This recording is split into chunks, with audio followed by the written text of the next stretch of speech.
Vendí tu casa de la playa, mamá. Necesitaba el dinero.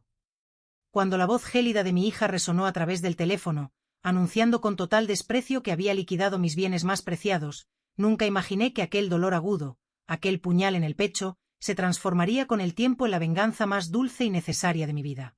También vendimos el coche de papá. Daniel y yo nos vamos a Europa mañana. Adiós.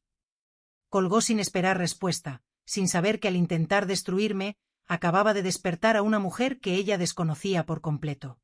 Lo que Sofía no sabía era que, en aquel sobremarrón desgastado que mi difunto marido dejó oculto bajo el forro de un cajón, estaba la revelación que cambiaría las reglas del juego para siempre.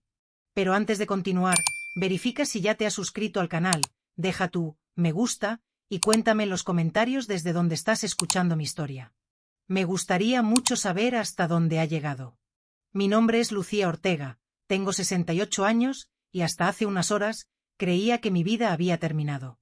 Mi historia comienza en una aséptica y fría sala de espera de una clínica en el barrio de Chamberí, en Madrid. El olor a desinfectante impregnaba el aire mientras yo aguardaba nerviosa para mi revisión anual. Llevaba meses sintiéndome débil, no por enfermedad, sino por la tristeza que me consumía desde la muerte de Antonio. Fue entonces cuando mi móvil vibró dentro del bolso. Al ver el nombre Sofía en la pantalla, mi corazón dio un vuelco de esperanza. Era mi única hija, la niña por la que yo había sacrificado décadas de mi vida, mis sueños de juventud y hasta mi propia comodidad. Mamá, seré breve, tenemos prisa, dijo ella al descolgar. No hubo un hola, ni un ¿cómo estás? Su tono era transaccional, frío, como si hablara con un empleado del banco. Daniel y yo nos vamos de España mañana. Vamos a establecernos en Berlín para cerrar unos negocios importantes. ¿A Berlín? Pregunté, confundida. Pero, hija, eso está muy lejos, ¿y qué va a pasar con?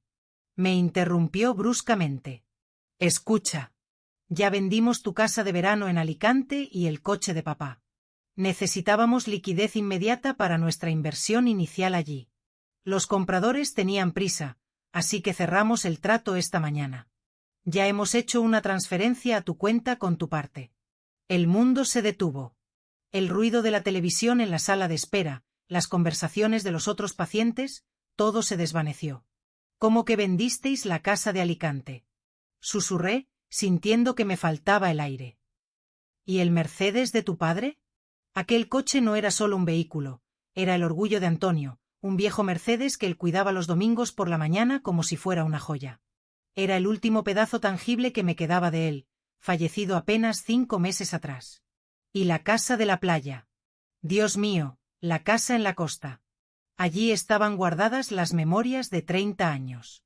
Los veranos interminables, el olor a paella en la terraza, los primeros pasos de Sofía en la arena, las risas de Antonio mientras regaba las plantas. Necesitábamos el dinero, mamá. Entiéndelo, es nuestro futuro, respondió ella con impaciencia, como si me estuviera haciendo un favor al despojarme de mi pasado. Además, el 30% que te hemos enviado es más que justo considerando que el coche era viejo y tú ya no estás para viajar sola a la playa. Te hemos dejado lo suficiente para que sobrevivas. Bueno, tengo que irme. No me esperes despierta ni vayas a despedirnos al aeropuerto. Adiós. La línea se cortó. Me quedé mirando el móvil, paralizada. Una lágrima solitaria rodó por mi mejilla mientras la enfermera gritaba Doña Lucía Ortega por el pasillo, pero yo ya no estaba allí. Me levanté mecánicamente y salí de la clínica sin ser atendida. Caminé hasta la parada del autobús, ya que, según mi hija, mi coche ya no existía. Durante el trayecto de vuelta a casa, observando las calles grises de Madrid bajo una lluvia fina, una sensación extraña comenzó a invadirme. No era solo dolor, era algo más profundo. Era la certeza de haber sido descartada. Mi hija me había robado, me había quitado mis recuerdos y me había lanzado las obras como si fuera un perro callejero. Pero, curiosamente, junto con la humillación, llegó una calma repentina y desconcertante. Y entonces, como un relámpago en medio de la tormenta, lo recordé. 3 días antes de morir de aquel infarto fulminante, Antonio me llamó a su lado en la cama. Estaba pálido, pero sus ojos tenían un brillo intenso. Me entregó un sobre marrón, grueso y sellado con cinta adhesiva. Guarda esto, Lucía, me dijo con una seriedad que me asustó, apretando mi mano con una fuerza sorprendente. Escúchame bien. Si algo me pasa, si llego a faltar, quiero que abras esto solo cuando estés lista. Ni un día antes. Prométemelo. En la confusión del funeral, el duelo asfixiante y la soledad de los meses siguientes, había olvidado completamente la existencia de aquel sobre. Lo había guardado al fondo del cajón de mi ropa interior y mi mente lo había bloqueado. Pero ahora, mientras subía las escaleras de mi edificio antiguo, sola y pobre, ese sobre era lo único en lo que podía pensar. Entré en casa, cerré la puerta con doble vuelta y fui directo al dormitorio. Abrí el cajón de la cómoda, aparté mis pañuelos de seda y allí estaba. El sobre marrón, con mi nombre escrito con la caligrafía cuidadosa y elegante de Antonio, para mi querida Lucía. Mis manos temblaban violentamente mientras rasgaba el papel, sentada en el borde de la cama matrimonial que ahora se sentía inmensa y fría. Varios documentos cayeron sobre el edredón, escrituras notariales, certificados bancarios, acciones y una carta escrita a mano.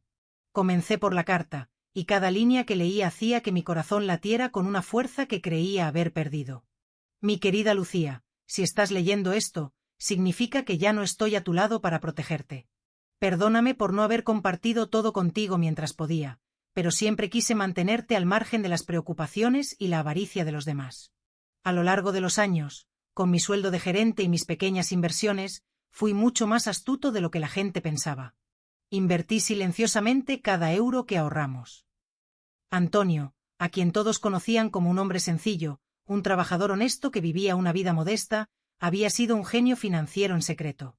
Las escrituras revelaban una verdad que me mareó. Éramos dueños no solo de nuestra casa y de la casa de la playa, cuya venta por parte de Sofía, acababa de comprender, era totalmente ilegal y nula, sino también de un edificio entero en el exclusivo barrio de Salamanca. Mis ojos se abrieron desmesuradamente al leer la dirección, calle de Velázquez, número 45. Era exactamente el edificio donde Sofía y Daniel vivían de alquiler en un ático de lujo. Ellos siempre se jactaban de vivir en la mejor zona de Madrid, menospreciando mi barrio humilde, sin saber que cada mes, el alquiler astronómico que pagaban iba, a través de una sociedad gestora, directamente a las cuentas de su padre. Seguí leyendo. Había cuentas bancarias en entidades de primer nivel con saldos que superaban los 7 ceros. Todo, absolutamente todo, estaba a nombre de una sociedad llamada Inversiones Antonio S.L., y en los estatutos de la empresa figuraba una única beneficiaria universal y administradora única, Lucía Ortega. Siempre fuiste rica, mi amor, terminaba la carta. Ahora también lo eres en el papel. Úsalo con sabiduría y no dejes que nadie te humille. A la mañana siguiente, el teléfono sonó de nuevo. Era Sofía. Su voz sonaba falsamente suave, con ese tono condescendiente que se usa con los niños o los ancianos seniles. Mamá, solo llamé para confirmar que recibiste la transferencia. Espero que te sirva para ir tirando unos meses hasta que encuentres un lugar más modesto para vivir. Ese piso es muy grande para ti sola y los gastos de comunidad son altos. ¿Un lugar más modesto? Pregunté con una calma que me sorprendió incluso a mí. Sí, mamá. Pensé que querrías mudarte a algo más adecuado a tu nuevo presupuesto. Quizás una habitación en una residencia o un estudio en la periferia. Cuando volvamos de Alemania, si nos sobra tiempo, podemos ayudarte a buscar. Adecuado a mi presupuesto. Si ella supiera que en este momento podría comprar la calle entera donde ella estaba parada. Gracias por la preocupación, hija, respondí, controlando la vibración de mi voz. ¿A qué hora sale vuestro vuelo? Esta tarde. Nos quedaremos fuera al menos 6 meses, quizás un año si el negocio va tan bien como esperamos. Daniel dice que vamos a comernos el mundo. Entiendo. Buen viaje entonces. Adiós, mamá. Te queremos. Te queremos. La mentira más grande de todas. Colgué y me acerqué a la ventana. Desde allí, podía ver la calle. Minutos después, vi un taxi detenerse frente al portal de al lado, donde Sofía había venido a recoger unas últimas cajas. La vi salir del brazo de Daniel. Ella llevaba un abrigo de piel nuevo que yo nunca había visto, probablemente comprado con el anticipo de la venta de mi casa. Él gesticulaba animadamente, riendo, señalando al horizonte como si fueran los dueños de Madrid. Ninguno de los dos miró hacia arriba. Ninguno miró hacia mi ventana para despedirse de la madre y suegra que dejaban atrás, supuestamente arruinada y sola. Cuando el taxi dobló la esquina y desapareció, tomé una decisión. Sequé mis lágrimas con el dorso de la mano. La viuda pobre, ingenua y abandonada que Sofía creía que yo era, acababa de morir en esa habitación. Fui a la cocina, me preparé una taza de té fuerte y extendí los documentos de Antonio sobre la mesa. Era hora de recuperar lo que era mío. Era hora de enseñarles a mi hija y a su marido que la vida da muchas vueltas, y que nunca se debe morder la mano de quien te ha alimentado. Marqué el número del doctor Marcos, el abogado de confianza de Antonio. Doctor Marcos, dije con voz firme cuando contestó, soy Lucía Ortega. Necesito verle inmediatamente.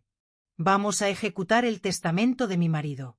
Y necesito que prepare una demanda de desahucio. Tengo unos inquilinos en el barrio de Salamanca que se han olvidado de quién es la verdadera dueña de su techo. Esa noche, la primera noche después de descubrir la verdad, no pude pegar ojo. Caminé por el pasillo de mi casa en pijama, tocando las paredes, los muebles que Sofía siempre criticó por ser anticuados y viejos, sintiendo como el silencio de Madrid se filtraba por las ventanas. Me detuve frente a una fotografía enmarcada en el salón, Sofía a los 5 años, sentada en el regazo de Antonio, sonriendo con esa inocencia desdentada que te hace creer que el mundo es un lugar seguro. ¿A dónde se había ido aquella niña? ¿En qué momento exacto se transformó en esa mujer capaz de descartar a su propia madre por un puñado de euros para financiar una fantasía europea? Antonio me había dejado las herramientas, pero el coraje tenía que ponerlo yo. A la mañana siguiente, me vestí con un cuidado que no había tenido en meses. Elegí un traje de chaqueta azul marino, el favorito de mi marido, y recogí mi cabello gris en un moño impecable. Me miré al espejo y, por primera vez desde el funeral, no vi a una anciana derrotada. Vi a la socia mayoritaria de inversiones Antonio S.L. El despacho del doctor Marcos estaba situado en una calle señorial cerca de la Puerta de Alcalá. Era un edificio imponente, con suelos de mármol y portero uniformado, el tipo de lugar que impone respeto y silencio. El doctor Marcos me recibió personalmente, algo inusual para un abogado de su prestigio, pero él había sido amigo de Antonio desde la universidad. Doña Lucía, es un alivio verla, dijo, estrechando mi mano con calidez. Aunque debo admitir que me sorprende su llamada. Antonio siempre fue muy reservado con sus negocios, y temía que usted tardara años en encontrar ese sobre. Nos sentamos en su despacho, rodeados de estanterías repletas de códigos civiles y encuadernaciones de piel. Cuando saqué los documentos del bolso y los extendí sobre la mesa de caoba, el doctor Marcos se puso las gafas y comenzó a revisarlos. Su expresión profesional se transformó lentamente en una mueca de asombro absoluto. Esto es extraordinario, murmuró, pasando las páginas de las escrituras. Antonio era un hombre mucho más astuto de lo que aparentaba. Sabía que le iba bien, ¿pero esto? Lucía, ¿eres consciente de la magnitud de lo que tienes aquí? Empiezo a serlo, doctor. Pero necesito entender los detalles. Necesito saber qué significa todo esto legalmente. El doctor Marcos se quitó las gafas y me miró fijamente. Significa que eres una mujer muy rica, Lucía. Estas propiedades, estas cuentas, las acciones, todo está perfectamente en orden. La Sociedad de Inversiones Antonio S.L. es propietaria de un patrimonio inmobiliario envidiable en Madrid y en la costa. Y tú eres la administradora única. Nadie puede mover un dedo en esta empresa sin tu firma. ¿Y qué hay de la Casa de la Playa? Pregunté, sintiendo un nudo en la garganta. Sofía me dijo que la vendió ayer. Que ya cobraron el dinero. El abogado frunció el ceño y golpeó la mesa con un bolígrafo. Eso es imposible, o mejor dicho, es ilegal. La Casa de Alicante está a nombre de la sociedad, no a nombre de Antonio como persona física. Para venderla, Sofía habría necesitado poderes de administración de la empresa, poderes que no tiene y nunca tuvo. Si la vendió, lo hizo falsificando documentos o engañando al notario y a los compradores, probablemente presentándose como heredera única y ocultando la existencia de la sociedad. ¿Entonces la venta es nula? Completamente. Es un fraude de libro. Podemos recuperar la casa inmediatamente, Lucía. Y no solo eso, podemos procesar a tu hija y a su marido por estafa, falsedad documental y apropiación indebida. Podrían ir a la cárcel. La palabra cárcel flotó en el aire, pesada y fría. Cerré los ojos un momento. A pesar de todo, a pesar del abandono y la crueldad, Sofía seguía siendo mi hija. No quería verla tras las rejas, quería que aprendiera. Quería romper su arrogancia, no su vida. No quiero denunciar a Sofía, dije con firmeza. No todavía. Quiero hacer esto de otro modo. Quiero recuperar mis propiedades, pero quiero que ellos sigan creyendo que se han salido con la suya. Necesito que se sientan seguros en Berlín, gastando un dinero que creen que es infinito. La caída será más dura si están más alto. El doctor Marcos asintió, con una media sonrisa de complicidad. Entiendo. ¿Cuál es el plan entonces? Primero, recupere la casa de Alicante. Hágalo discretamente. Anule la venta, devuelva el dinero a los compradores si es necesario a través de la sociedad, pero asegúrese de que la propiedad vuelva a estar bajo mi control total. Segundo, necesito que recupere el Mercedes de Antonio. No me importa quién lo tenga ni cuánto pida, lo quiero de vuelta en mi garaje. Hecho. ¿Y tercero? El edificio de la calle Velázquez, dije, señalando la escritura del inmueble donde vivía mi hija. Quiero asumir el control efectivo de la administración. Quiero saber quién paga, quién debe y, especialmente, quiero revisar el contrato de alquiler del ático 4B. El piso de Sofía y Daniel, dedujo Marcos. De acuerdo. Prepararé los documentos para el cambio de administración. Notificaremos a los inquilinos que la gestión ha pasado a manos de la propiedad directa, sin mencionar tu nombre explícitamente todavía. Usaremos el nombre de la sociedad. Para ellos, será solo un trámite burocrático. Salí del despacho sintiéndome más ligera, como si me hubiera quitado un abrigo de plomo. Pero al salir a la calle y mezclarme con la gente, volví a adoptar mi postura encorvada, mi mirada triste. Tenía que ser cuidadosa. Las semanas siguientes fueron un ejercicio de actuación digno de un Oscar. Oficialmente, para el mundo, yo era la viuda pobre de Chamberí. Mis vecinos me trataban con una mezcla de pena y curiosidad morbosa. Elena, mi vecina del quinto, una mujer bondadosa pero chismosa, se convirtió en mi prueba de fuego diaria. Lucía, querida, te he traído un poco de cocido, me dijo una tarde, interceptándome en el portal. ¿Cómo te las apañas sola? Me enteré de que Sofía se fue a Alemania. Qué ingrata, dejarte así tan pronto después de lo de Antonio. Y sin coche, te veo caminando a todas partes. Es duro, Elena, no te voy a mentir, respondí, poniendo mi mejor cara de resignación. Pero hay que seguir adelante. El dinero está justo, pero me las arreglo. Sofía tiene que hacer su vida, ya sabes cómo son los jóvenes de hoy. Sí, pero vender el coche de tu marido, eso no tiene nombre. En fin, si necesitas algo, cualquier cosa, avísame. Internamente, yo sonreía. Era como vivir una novela de espías. La pobre viuda subía a su piso, cerraba la puerta y se convertía en la empresaria que revisaba balances y firmaba órdenes de transferencia. 3 semanas después, el doctor Marcos me llamó. Lucía, tengo noticias. La venta de la casa de la playa ha sido anulada.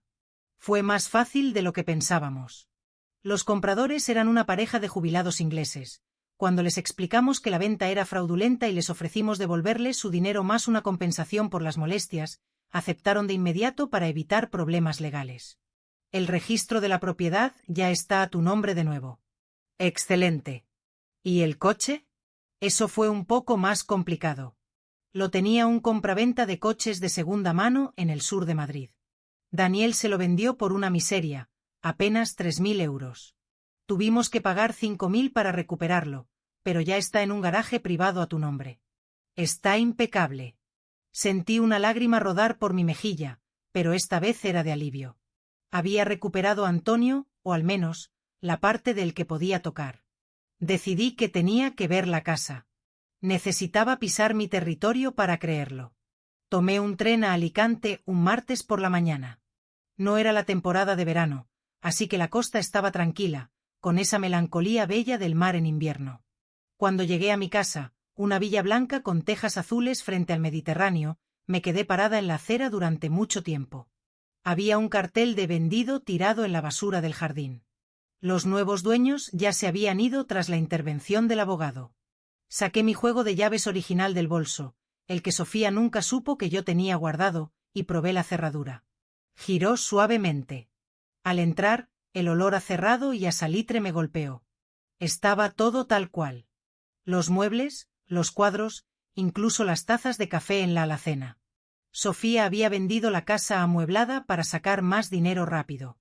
Caminé por el salón y acaricié el sofá donde Antonio solía echarse la siesta.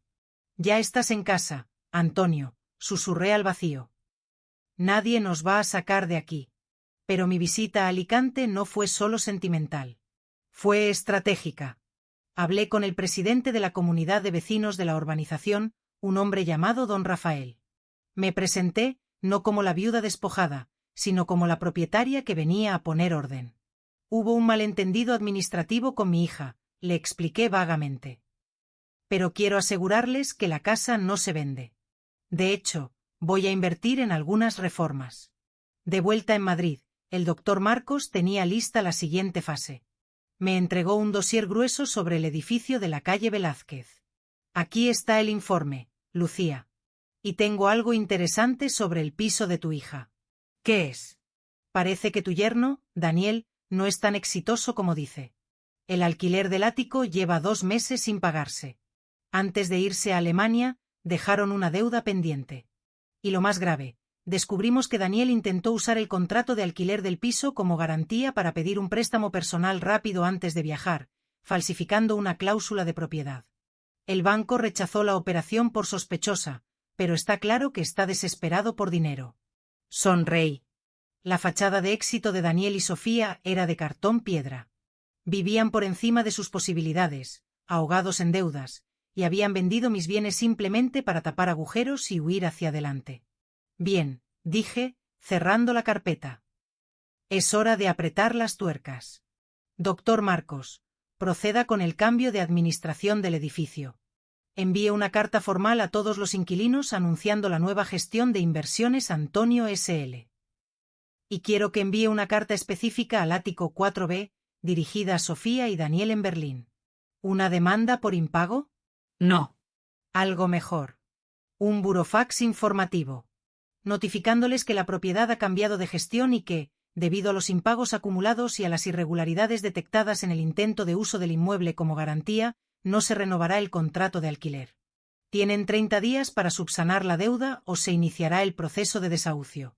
Pero Lucía, Marcos dudó un segundo. Si haces eso, Sofía sabrá que la empresa se llama Inversiones Antonio S.L. Reconocerá el nombre de su padre. Sabrá que eres tú. Me levanté y caminé hacia la ventana del despacho, mirando el ajetreo de Madrid. No, Marcos. Sofía nunca prestó atención a los negocios de su padre. Para ella, Antonio era un simple gerente. Si ve Inversiones Antonio, pensará que es una coincidencia, o quizás ni siquiera lea el remite. Ella solo verá desahucio y entrará en pánico. Y si llega a sospechar, bueno, entonces el juego habrá comenzado antes de lo previsto. Pero tengo la corazonada de que su arrogancia la cegará. Ella cree que soy una vieja inútil en Chamberí contando céntimos para comprar el pan. Jamás imaginará que soy la mujer que está a punto de dejarla en la calle en Berlín. Esa noche, dormí profundamente por primera vez en meses. Tenía mis propiedades, tenía mi coche y tenía un plan. La viuda de Chamberí había dejado de llorar, ahora estaba cazando. Las siguientes semanas en Madrid transcurrieron en una calma tensa, como la atmósfera eléctrica que precede a una tormenta de verano. Yo había desarrollado una rutina meticulosa que protegía mi secreto.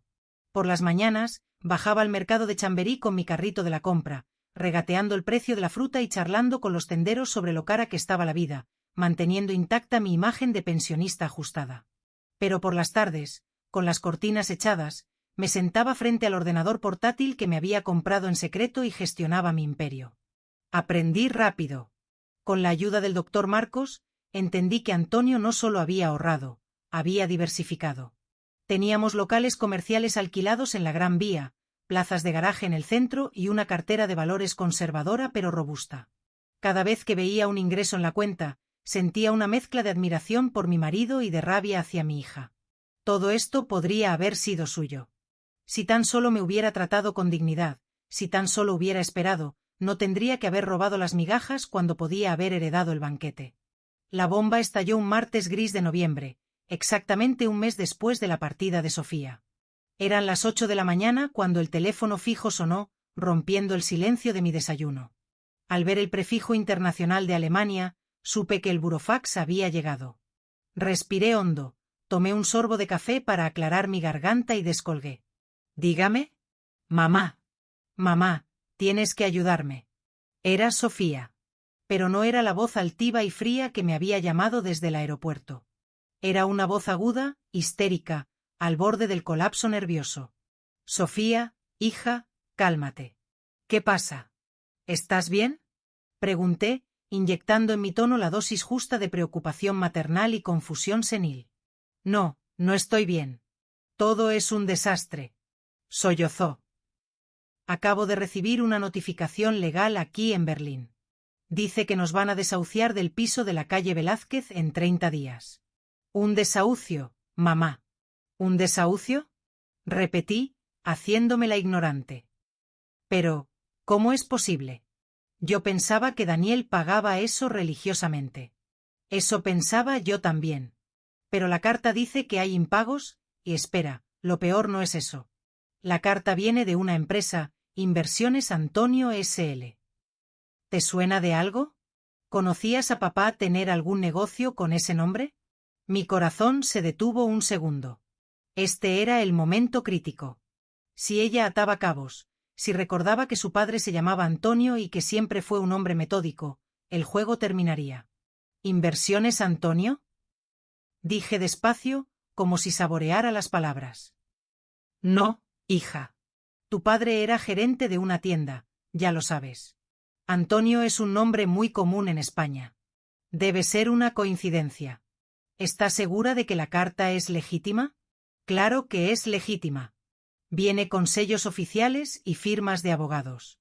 «Dios mío, mamá.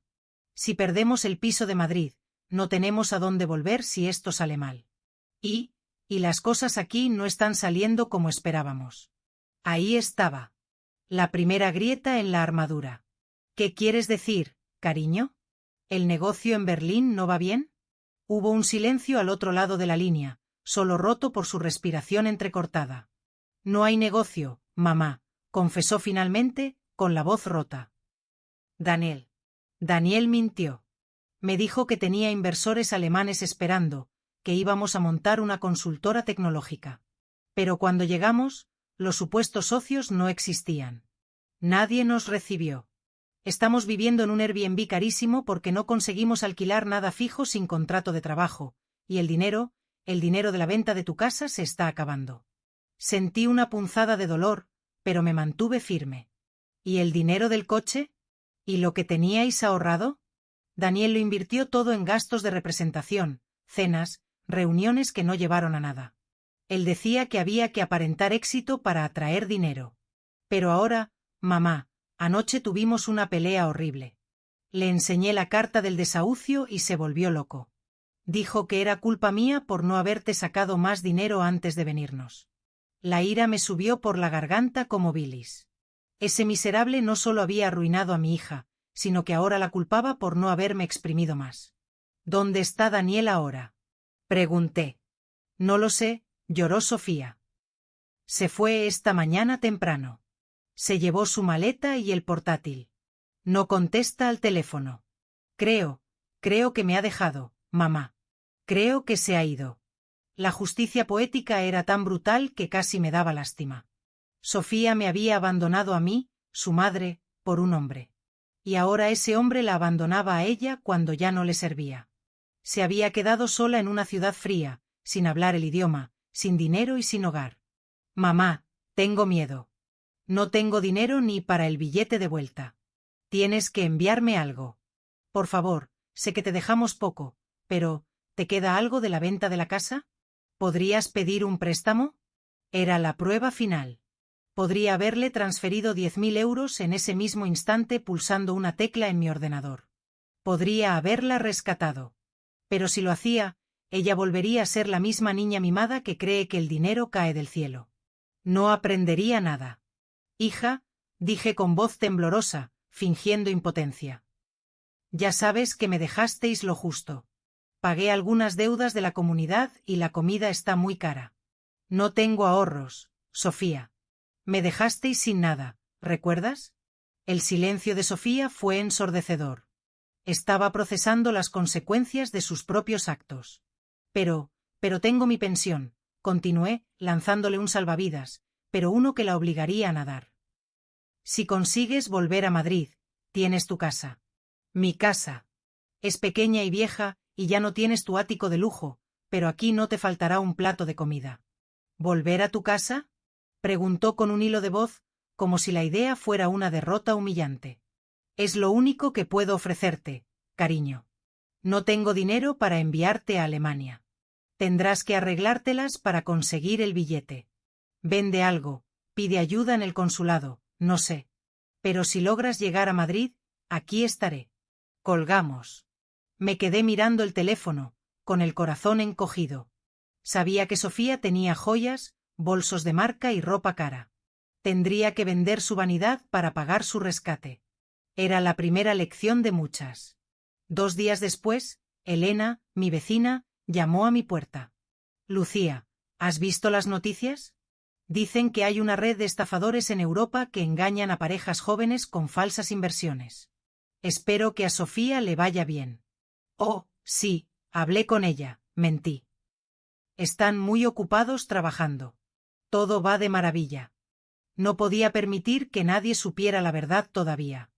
La humillación pública de Sofía sería parte de su redención, pero debía ocurrir bajo mis términos. Finalmente, el jueves por la noche, el timbre de mi piso sonó. Eran las 11. Abrí la puerta y lo que vi me dejó sin aliento. Sofía estaba allí, pero no era la mujer sofisticada que se había ido. Estaba empapada por la lluvia de Madrid, arrastrando una única maleta abollada y una caja de cartón. Su abrigo de piel había desaparecido, probablemente vendido en alguna tienda de segunda mano de Berlín para pagar el vuelo de bajo coste. Tenía el maquillaje corrido, ojeras profundas que le llegaban hasta los pómulos y había perdido peso. Me miró con unos ojos que ya no tenían arrogancia, solo miedo y vergüenza. «Mamá», susurró, y se derrumbó. No tuve que fingir esta vez. La abracé. La abracé con fuerza porque era mi hija y estaba rota. Pero mientras lloraba en mi hombro en el umbral de la puerta, mi mente seguía fría y calculadora. «Pasa, hija, pasa», le dije suavemente, cerrando la puerta tras nosotras. «Estás a salvo». La llevé a la cocina, le serví una taza de caldo caliente y la observé. Ella miraba a su alrededor, a esa cocina modesta con azulejos de los años 80, la misma cocina que había despreciado tantas veces. Ahora, ese lugar era su único refugio. Daniel se fue con una chica francesa, me confesó entre sollozos, agarrando la taza con ambas manos para calentarse. Me dejó una nota en el hotel. Dijo que yo era una carga, que sin el dinero de tu casa ya no le servía para nada. Se llevó lo poco que nos quedaba en la cuenta conjunta. Lo siento mucho, cariño. Mamá, soy una estúpida. Te quité todo para dárselo a él, y él me lo ha quitado todo a mí. Ahora no tengo piso, no tengo marido, no tengo dinero. Los del banco me llaman a todas horas por las deudas de Daniel. Dicen que van a embargar mi nómina si alguna vez vuelvo a trabajar. Todo se arreglará, dije acariciando su pelo. Pero tendrás que empezar de cero, Sofía. De cero absoluto. No sé hacer nada, mamá. Siempre dependí de papá, luego de ti, luego de Daniel. Entonces es hora de que aprendas a depender de ti misma. Esa noche, acosté a Sofía en su antigua habitación juvenil. La cama era estrecha, las sábanas viejas. Mientras la veía dormir, agotada por el trauma, volví a mi habitación y marqué el número del doctor Marcos en mi móvil, hablando en voz muy baja. Marcos, ella ya está aquí. Ha vuelto. ¿Cuál es el siguiente paso, Lucía? Preguntó el abogado, despierto a deshoras como siempre. El siguiente paso es la realidad. Mañana quiero que investigues exactamente cuánto debe Sofía a los bancos por culpa de Daniel. Quiero saber la cifra exacta. Y quiero que mantengas la presión sobre el desalojo del piso de Velázquez. Ella tiene que creer que ha perdido ese piso para siempre. Entendido. ¿Y tú? ¿Vas a contarle la verdad? Aún no. Primero tiene que sudar. Primero tiene que entender lo que cuesta ganar 1 euro. Mañana la llevaré al mundo real. Colgué y miré por la ventana hacia las luces de Madrid. La etapa de destrucción había terminado. Ahora comenzaba la etapa de reconstrucción. Pero para construir algo sólido, primero hay que limpiar los escombros, y Sofía tenía muchos escombros emocionales que limpiar. La primera mañana de Sofía de vuelta en casa fue un estudio de contrastes dolorosos. La luz pálida del otoño madrileño se filtraba por las persianas de su antigua habitación, iluminando el papel pintado desgastado que no habíamos cambiado en 20 años. La encontré sentada en la cama, mirando al vacío, rodeada del silencio de una vida que creía haber superado. No había ático en Berlín, no había chóferes, ni cenas de gala. Solo el ruido del camión de la basura en la calle y el olor a café barato que yo preparaba en la cocina. «Buenos días, bella durmiente», dije entrando con una bandeja. Tostadas con mantequilla y café con leche. Nada de aguacate, nada de salmón ahumado. Tienes que comer. Hoy empieza tu nueva vida. Sofía me miró con los ojos hinchados. ¿Qué nueva vida, mamá? Mi vida ha terminado. Tengo 35 años, estoy divorciada de facto, arruinada y viviendo en la habitación de mi adolescencia. Soy una fracasada. El fracaso no es caerse, Sofía, es negarse a levantarse, respondí con firmeza, dejando la bandeja sobre la mesilla. Y no puedes quedarte aquí lamentándote. Las deudas de Daniel no van a desaparecer solas. Esos acreedores de los que me hablaste ayer no pararán hasta embargarte lo poco que tengas. No tengo nada que embargar, susurró ella. Tienes tu tiempo y tu trabajo. Necesitas encontrar empleo, Sofía. Ya. Esa tarde, la observé desde mi sillón mientras ella se sentaba en la mesa del comedor con su portátil, intentando actualizar su currículum. La vi hacer llamadas, impostando esa voz de ejecutiva segura de sí misma que solía tener. Pero la realidad del mercado laboral español es cruel, y más cuando tienes un historial crediticio manchado.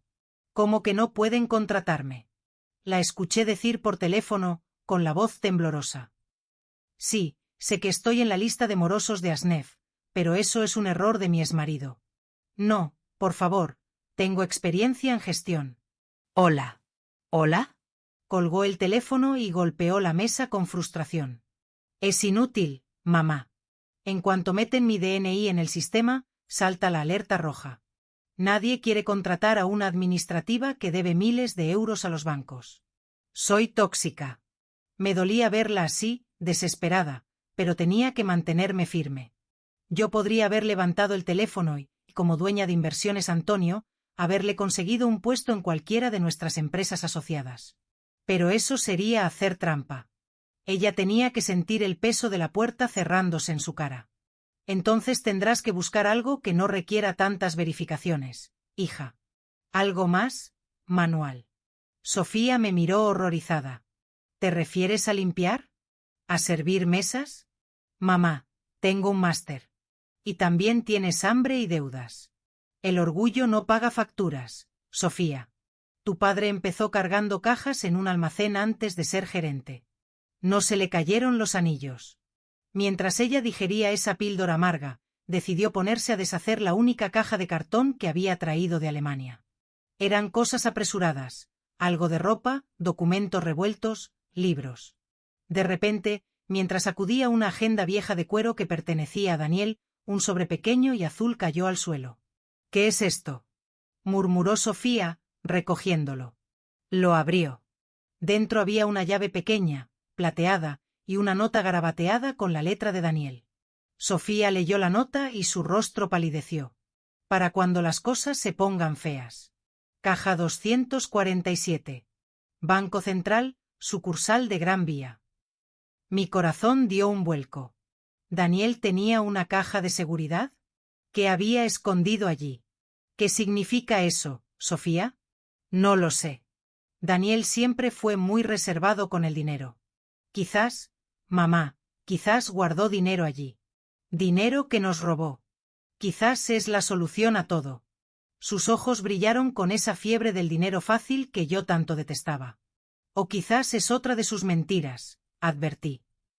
Pero supongo que no perdemos nada por ir a ver. Fuimos al banco esa misma tarde. Yo iba nerviosa, temiendo que mi tapadera se descubriera, pero la caja estaba a nombre de Daniel con autorización para Sofía, una cuenta antigua que yo desconocía. Cuando el empleado del banco nos dejó a solas en la cámara acorazada y Sofía giró la llave, contuve la respiración. No había dinero. No había fajos de billetes. Había joyas. Pero no eran joyas compradas por Daniel. Eran mis joyas.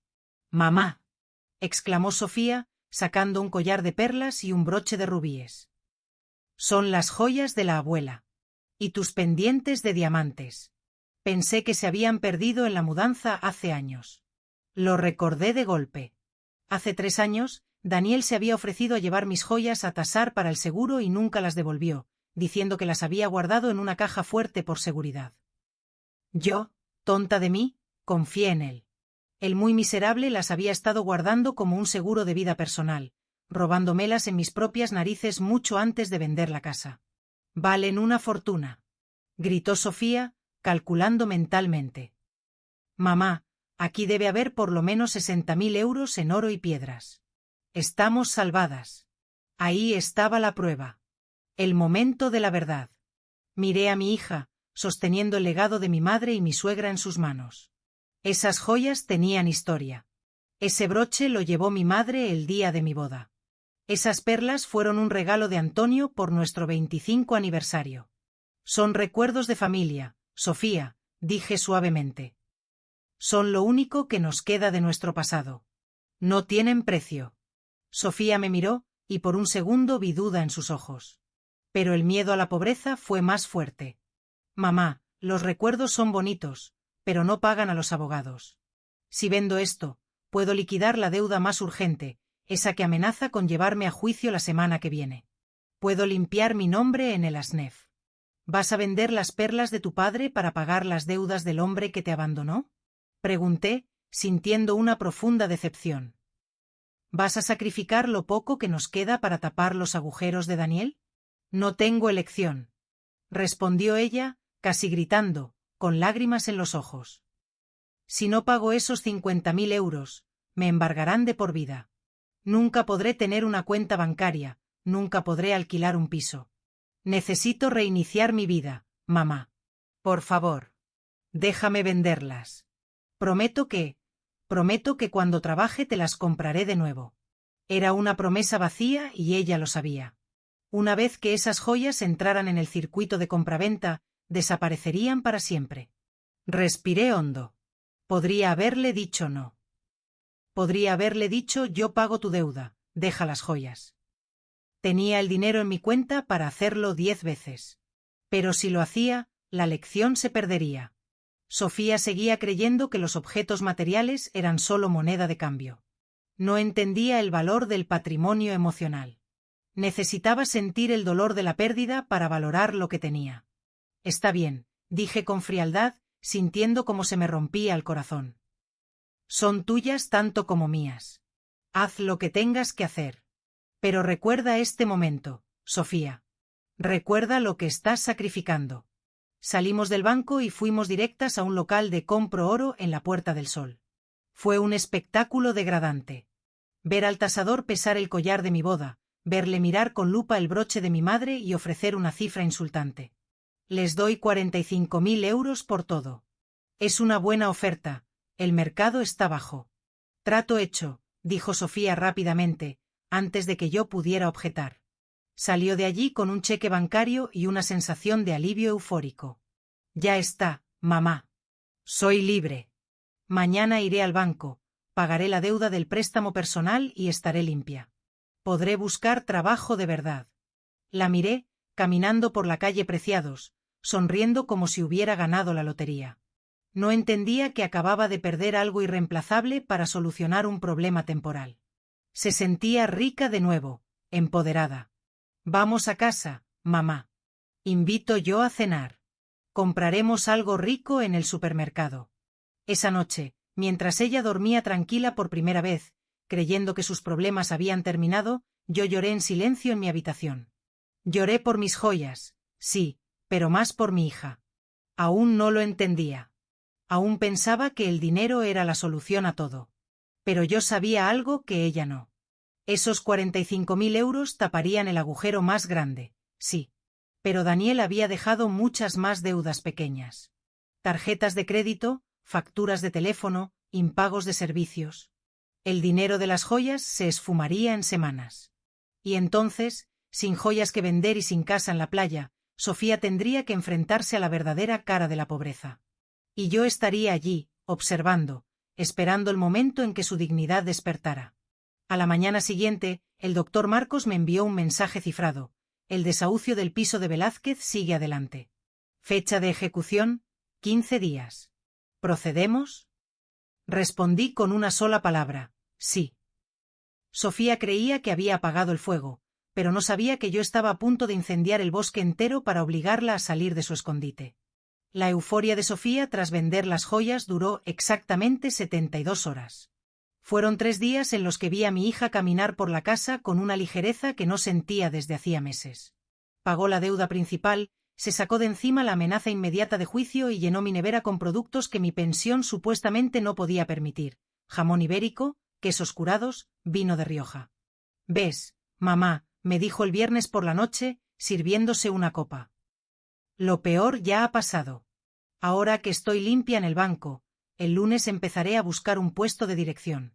Con mi experiencia y mi inglés, en un mes estaré ganando 3.000 euros y nos mudaremos de aquí a un piso decente en el centro». Mordí mi lengua para no gritar. ¿Un piso decente? Estábamos en mi hogar, el que ella despreciaba. Pero la dejé soñar. Sabía que el despertar sería brutal, porque Daniel no solo había dejado un agujero grande, había dejado un campo de minas. El lunes llegó, y con él, el cartero. No traía buenas noticias, sino una cascada de cartas certificadas. Sofía firmó la recepción con el ceño fruncido. «¿Qué es esto?», murmuró, rasgando los sobres en la mesa de la cocina. A medida que leía, su color se desvanecía. «No puede ser. La tarjeta de crédito del Corte Inglés. 4.000 euros. Las facturas de los móviles de empresa que Daniel nunca dio de baja. 1.500 euros más penalizaciones. El seguro del coche que vendimos. Nunca se canceló». «¿Cuánto suma todo, hija?», pregunté, sabiendo que el dinero de las joyas ya se había esfumado en la primera deuda. Sofía hizo cálculos rápidos en una servilleta, con las manos temblorosas. «Casi 8.000 euros, mamá. Y eso son solo las pequeñas cosas. No me queda nada del dinero de las joyas. Pagué los 45.000 al banco y me sobraron unos cientos para comida. No tengo cómo pagar esto».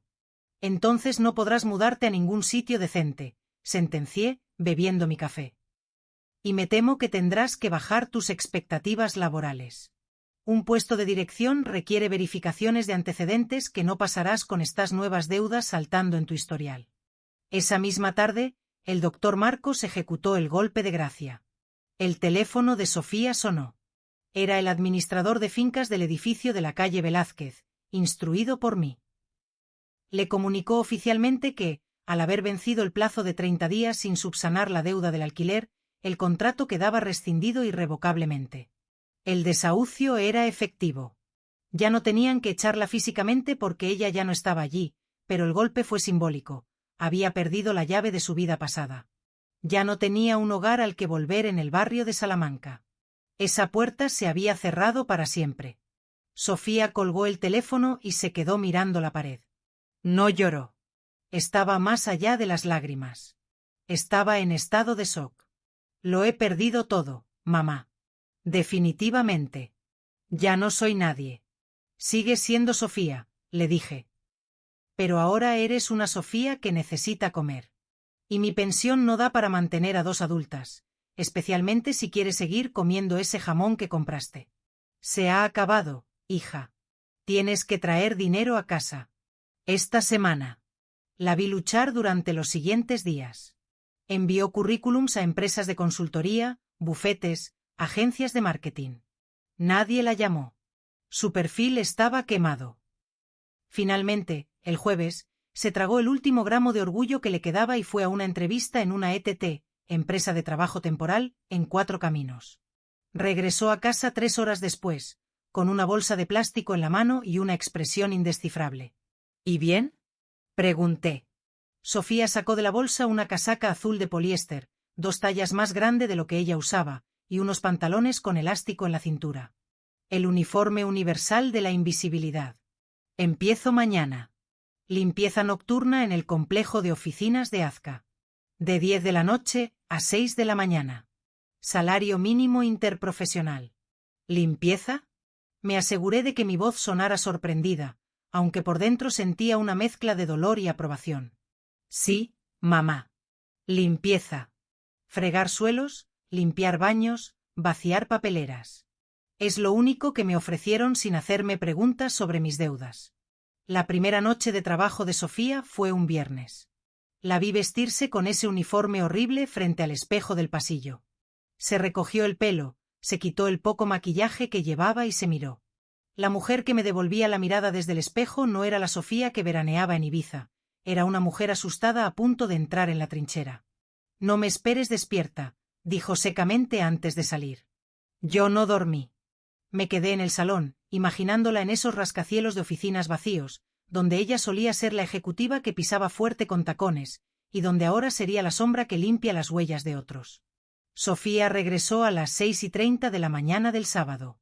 Parecía que le había pasado un camión por encima. Olía a lejía barata y a sudor frío. Sus manos, siempre perfectamente manicuradas, estaban rojas y secas. Se dejó caer en la silla de la cocina sin decir una palabra. Le puse una taza de café delante. ¿Cómo fue? Ella miró la taza, como si buscara las respuestas en el humo. Fue humillante, mamá. Al principio. Entrar por la puerta de servicio, fichar, que el encargado me gritara porque no llevaba el calzado adecuado. Me mandaron a la planta 12.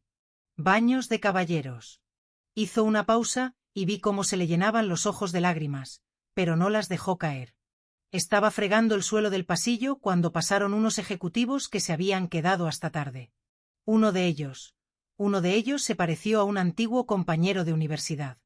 Me giré contra la pared para que no me viera la cara. Me sentí como una rata escondiéndose.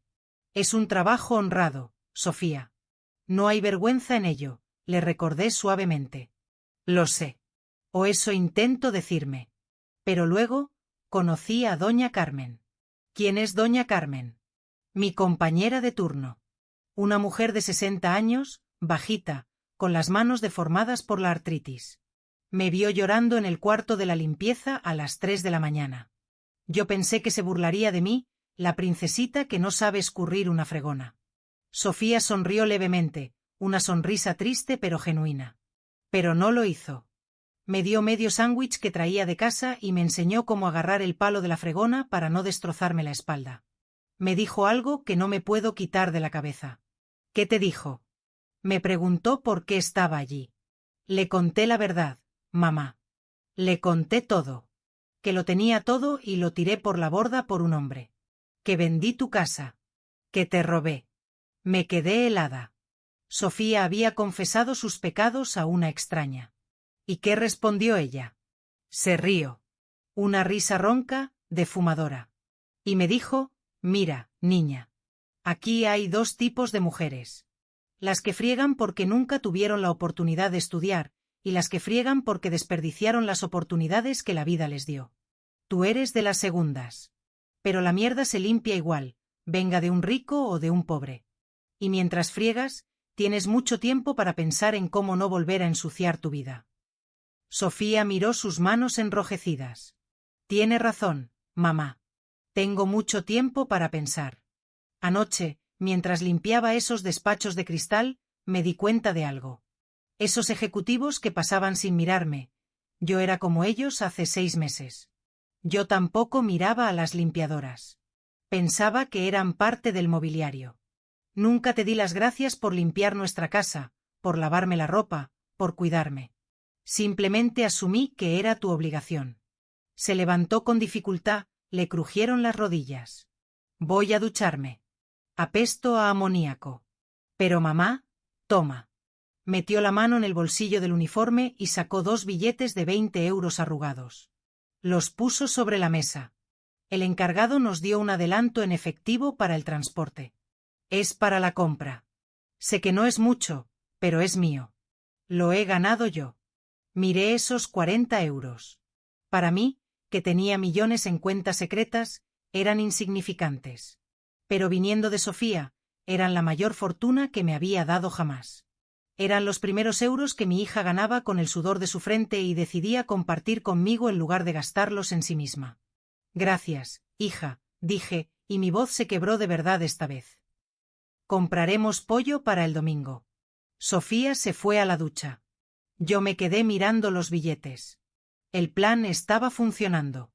La arrogancia se estaba disolviendo en el cubo de agua sucia de las oficinas de Azca, y debajo de esa capa de vanidad empezaba a emerger la mujer que yo siempre supe que podía ser. Pero la prueba no había terminado. Faltaba el acto final. Sofía estaba aprendiendo a trabajar, sí. Pero aún necesitaba aprender a perdonar y a ser perdonada. Y yo necesitaba saber si su cambio era permanente o solo fruto de la desesperación. Llamé al doctor Marcos a media mañana. Prepara los papeles finales, le ordené. La investigación sobre la estafa de Daniel, la exoneración de la deuda y la revelación del patrimonio. Quiero que todo esté listo para dentro de 3 semanas. ¿3 semanas? ¿Por qué tanto tiempo, Lucía? Preguntó él. Porque quiero ver si aguanta. Quiero ver si Sofía es capaz de mantener este trabajo y esta actitud cuando el cansancio se acumule. Quiero ver si se rinde o si se endurece. Las siguientes 3 semanas fueron un calvario y una bendición. Vi a mi hija adelgazar, vi cómo le salían ojeras permanentes, vi cómo sus manos se llenaban de callos. Pero también la vi llegar a casa y preguntarme cómo había ido mi día. La vi arreglar un grifo que goteaba en el baño porque no tenemos dinero para un fontanero. Mamá, lo haré yo con un tutorial de YouTube. La vi convertirse, poco a poco, en una compañera de batalla. Una tarde, llegó con una noticia. Doña Carmen tiene problemas, me dijo mientras pelábamos patatas juntas. Su hijo necesita libros para el instituto y ella no llega a fin de mes. Le he dado 50 euros de mi paga.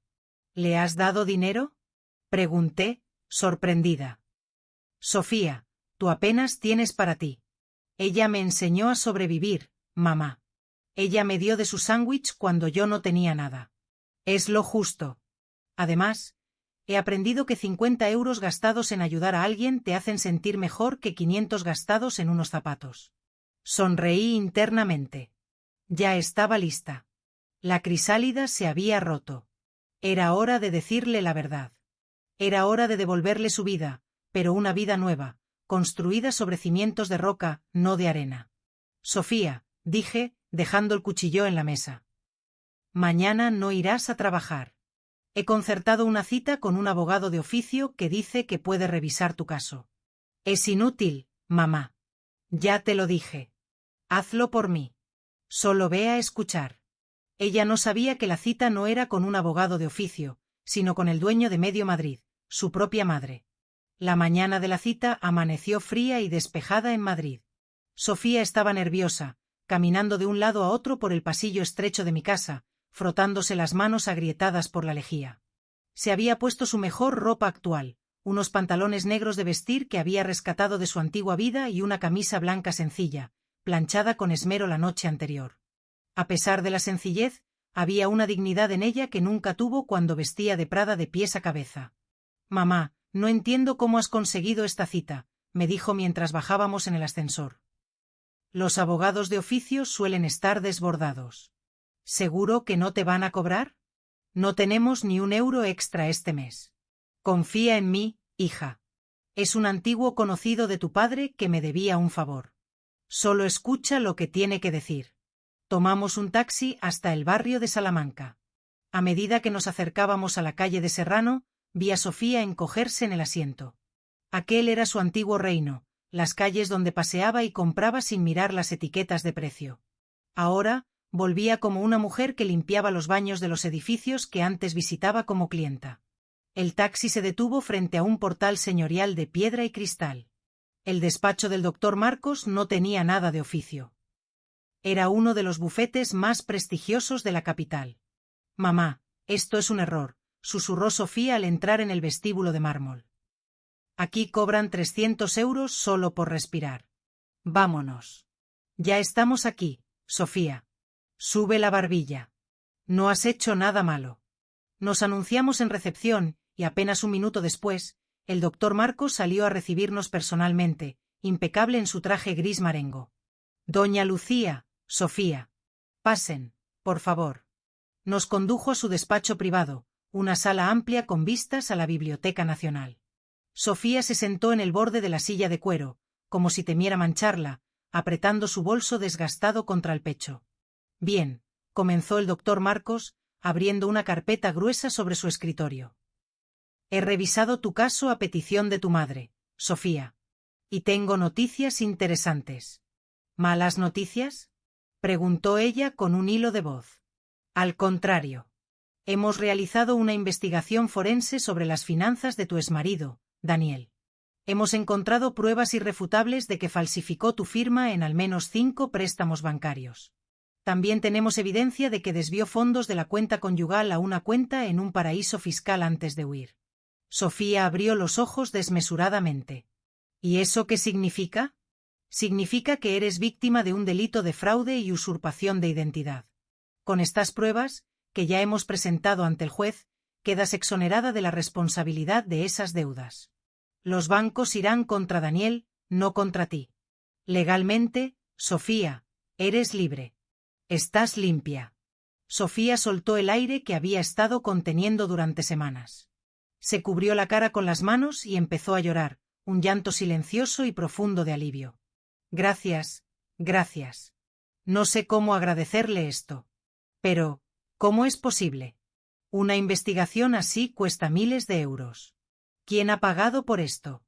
Usted no es un abogado de oficio. El doctor Marcos sonrió levemente y dirigió su mirada hacia mí.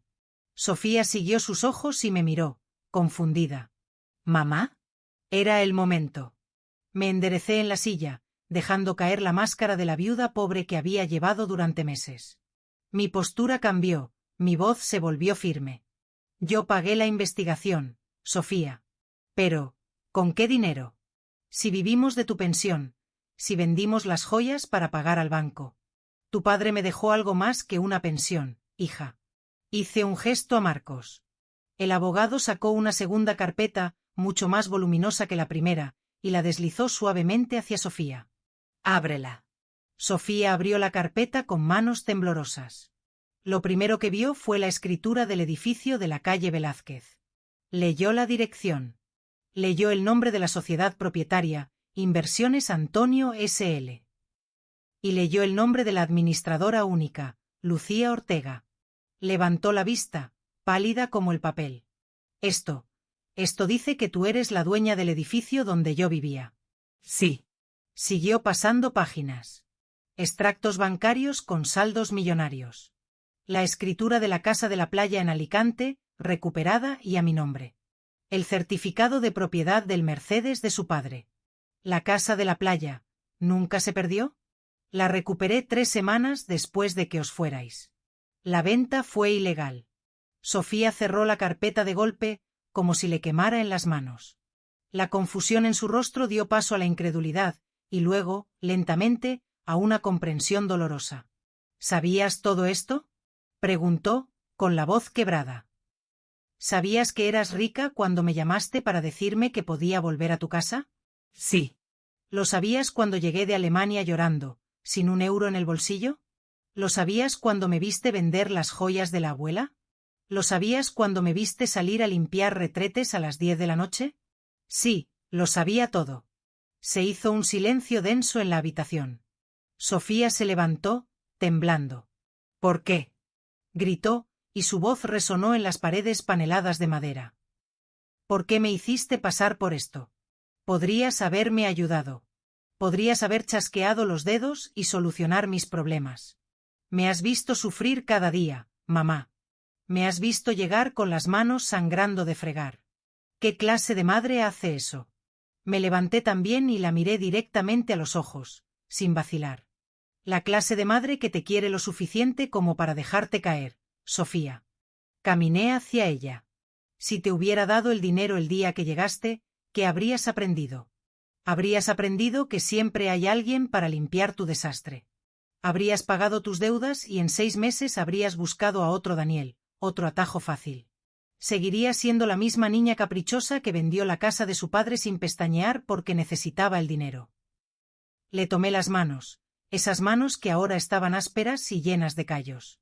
Mírate las manos, Sofía. Míralas. Esas manos han trabajado. Esas manos han ganado dinero honesto. Esas manos ayudaron a doña Carmen cuando tú misma no tenías nada. Esa mujer, la que compartió sus 40 euros conmigo para comprar pollo, esa es la hija de la que estoy orgullosa. Esa mujer no existía hace 2 meses. Y no habría existido nunca si yo te hubiera firmado un cheque. Sofía bajó la mirada hacia sus manos. Las lágrimas caían sobre sus nudillos enrojecidos. La rabia inicial se estaba disolviendo, dejando paso a la verdad desnuda. Me humillaste, susurró, pero ya no había acusación en su tono, solo reflexión. No, hija. Yo solo te quité el colchón de seguridad. La humillación la traías tú de antes, cuando creías que eras mejor que los demás. Lo que has encontrado fregando suelos no es humillación, es dignidad.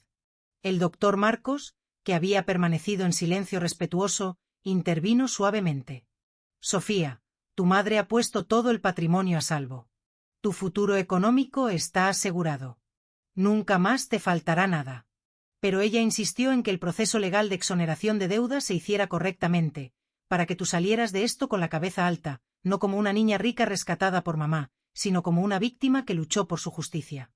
Sofía se dejó caer de nuevo en la silla. Respiró hondo, 1, 2 veces. Miró la carpeta con los millones de euros, y luego miró su uniforme doblado dentro del bolso barato. Tienes razón, dijo finalmente, con una voz que sonaba años más madura. Tienes toda la razón. Si me hubieras dado el dinero al principio, lo habría gastado. No habría valorado nada. Habría seguido pensando que el mundo me debía algo. Se levantó y me abrazó. Fue un abrazo distinto al de la noche que llegó de Alemania.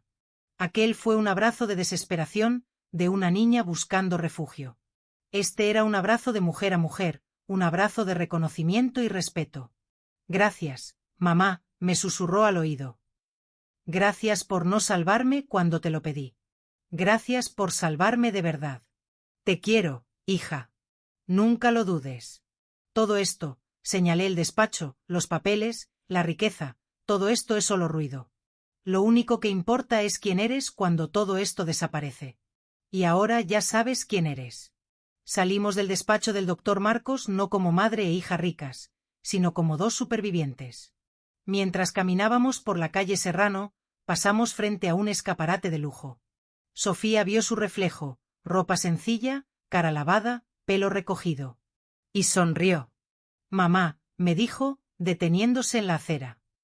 Tengo que hacer una cosa antes de volver a casa. ¿Qué cosa? ¿Quieres comprar algo? Ahora puedes. No. Tengo que ir a Azca. ¿A Azca? ¿A las oficinas? Pero si ya no necesitas trabajar. Puedes dejarlo hoy mismo.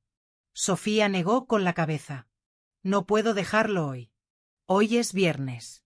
Si no voy, dejaré colgada a doña Carmen con todo el trabajo de la planta 12 ella sola.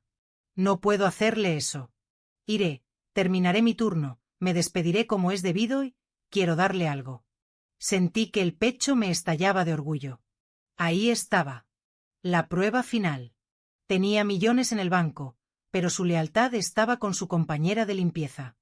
Vamos entonces, dije. Te acompaño. Y creo que doña Carmen se va a llevar una sorpresa muy agradable. Aquella tarde de viernes, el complejo financiero de Azca bullía con ejecutivos saliendo a disfrutar del fin de semana, ajenos a las vidas invisibles que entraban para limpiar su rastro. Sofía y yo caminamos contra la corriente.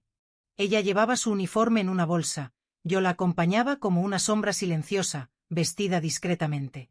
Cuando llegamos a la planta 12, doña Carmen ya estaba allí, preparando el carro de limpieza. Al ver a Sofía, su rostro cansado se iluminó. Niña. Pensé que hoy no vendrías. Te vi mala cara ayer. No podía dejarte sola, Carmen, respondió Sofía, poniéndose su casaca azul por última vez. Hoy hay mucho trabajo. Me senté en una silla de la sala de espera, fingiendo leer una revista, mientras observaba a mi hija millonaria fregar los pasillos junto a esa mujer que vivía con el salario mínimo. Limpiaron juntas durante horas, compartiendo chismes, risas y quejas sobre las manchas de café en las moquetas. Fue la despedida más extraña y hermosa que jamás presencié. Al final del turno, a las 6 de la mañana, cuando el sol empezaba a teñir de rosa los rascacielos de Madrid, Sofía se acercó a Carmen. «Carmen, este ha sido mi último día». La mujer mayor suspiró, resignada. «Me lo imaginaba. Eres joven y lista, este no es sitio para ti. Espero que hayas encontrado algo mejor». «Sí, he encontrado algo mejor. Pero no me voy a ir sin darte las gracias». Sofía sacó un sobre blanco de su bolsillo. Dentro no había efectivo, sino un cheque bancario que habíamos preparado horas antes. Una cifra que cubriría la universidad de los nietos de Carmen y la hipoteca que la asfixiaba. «¿Qué es esto?», preguntó Carmen, abriendo el sobre con manos callosas. Al ver la cifra, casi se le caen las gafas. «Niña, esto debe ser un error. Son demasiados ceros». «No es un error», dijo Sofía, tomándole las manos. «Es mi liquidación. Y quiero compartirla con la única persona que me trató con dignidad cuando yo no tenía nada.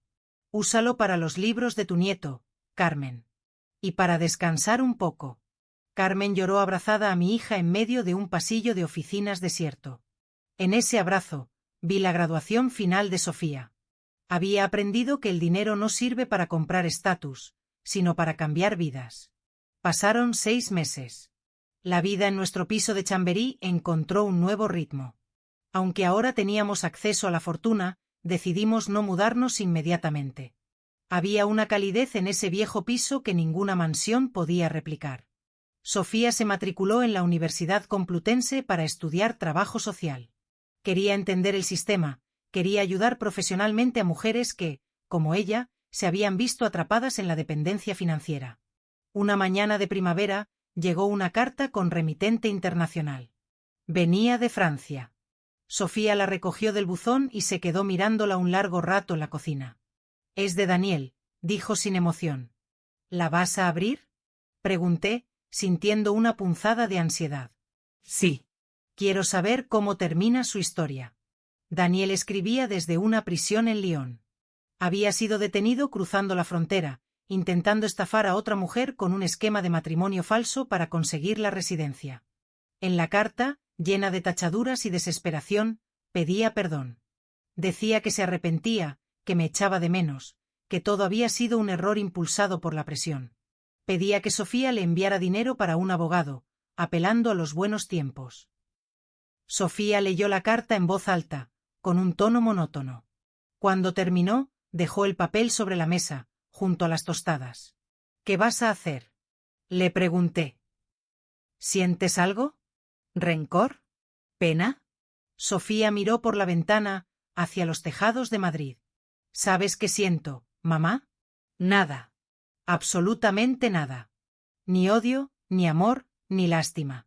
Es como leer la carta de un extraño. Esa parte de mi vida, la parte en la que yo era una víctima que dependía de su aprobación, murió fregando suelos en Azca». Tomó la carta, la rompió en 4 pedazos y la tiró a la basura orgánica.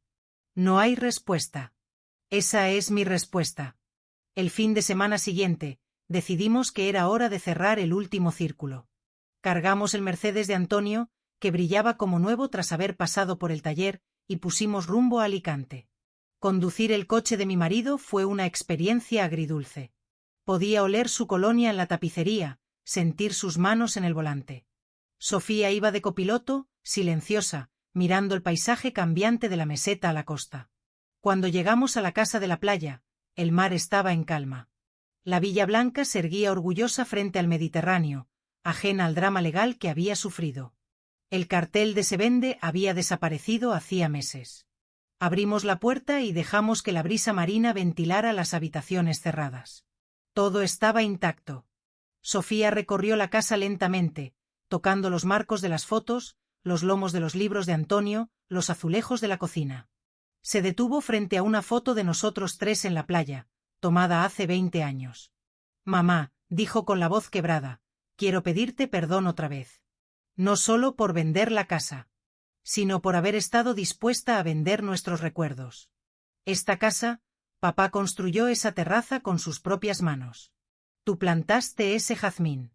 Y yo lo reduje todo a un número en una cuenta bancaria. Estás perdonada, hija. Esta casa ha resistido, igual que nosotras. Pasamos el día limpiando, no porque hiciera falta, sino como un ritual. Sacudimos el polvo del pasado. Preparamos una paella en la vieja cocina de gas, riendo cuando se nos quemó un poco el arroz, igual que le pasaba a Antonio. Al atardecer, nos sentamos en la terraza con 2 copas de vino, mirando cómo el sol se hundía en el mar, tiñendo el cielo de naranja y violeta. Era el momento favorito de mi marido. He estado pensando, mamá, dijo Sofía, rompiendo el silencio del oleaje. No necesitamos esta casa solo para veranear 2 semanas al año. Es egoísta tenerla vacía cuando hay tanta necesidad. ¿Qué sugieres? Con el dinero de la herencia y mis estudios, quiero crear una fundación. La Fundación Antonio Ortega. Y quiero que esta casa sea el primer refugio. ¿Un refugio? Sí. Un lugar de acogida temporal para mujeres que han sufrido abuso financiero o abandono, mujeres que necesitan un lugar seguro para reconstruirse, tal como yo lo necesité. Aquí tendrán paz, el mar, y tiempo para pensar, lejos de sus agresores o de sus deudas. Mis ojos se llenaron de lágrimas. Miré hacia el horizonte, donde una gaviota volaba solitaria. Tu padre habría amado esa idea.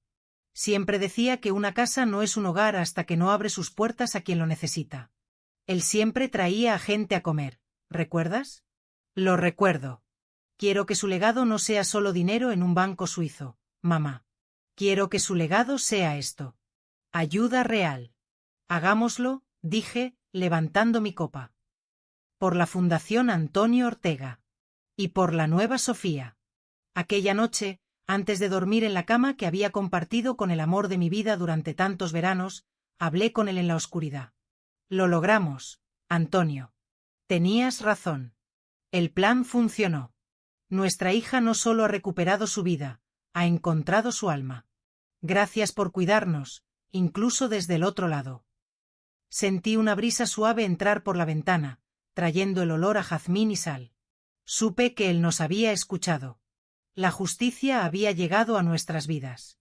No como una venganza cruel contra quienes nos hicieron daño, sino como una lección de amor firme. Daniel estaba pagando sus culpas en una celda fría, olvidado por la mujer que una vez lo idolatró. Y nosotras, Sofía y yo, estábamos más unidas que nunca, no por la sangre o la obligación, sino por el respeto mutuo de 2 mujeres que habían sobrevivido a la tormenta y habían aprendido a navegar el barco. Antonio me dejó una fortuna, sí. Pero su verdadero regalo fue la oportunidad de recuperar a mi hija. Y eso, queridos amigos, no tiene precio. Ahora, si te ha gustado esta historia, no olvides suscribirte y activar la campanita para no perderte ningún vídeo nuevo. Si llegaste hasta el final, comenta desde dónde escuchaste mi historia. Gracias y hasta el próximo encuentro.